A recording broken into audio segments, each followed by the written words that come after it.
कपाल काटेर आएको जहिले जिस्काउँछु यो मान्छे यार अब नजिस्काउनु है त म फेरि टकला बदनाम हुआ डार्लिङ तेरे लिए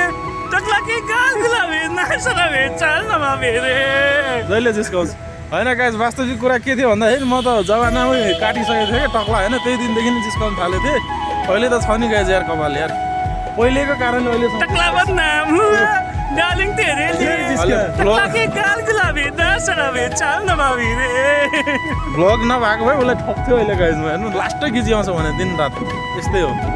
रमाइलो लाग्छ तर जियोस् राम्रो भन्छ चाहिँ रमाइलो छ मान्छे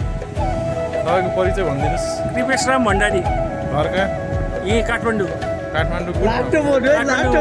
किन्चुले तिनचुले माङ्काल दिइदिनु नि त एउटा घर मलाई पनि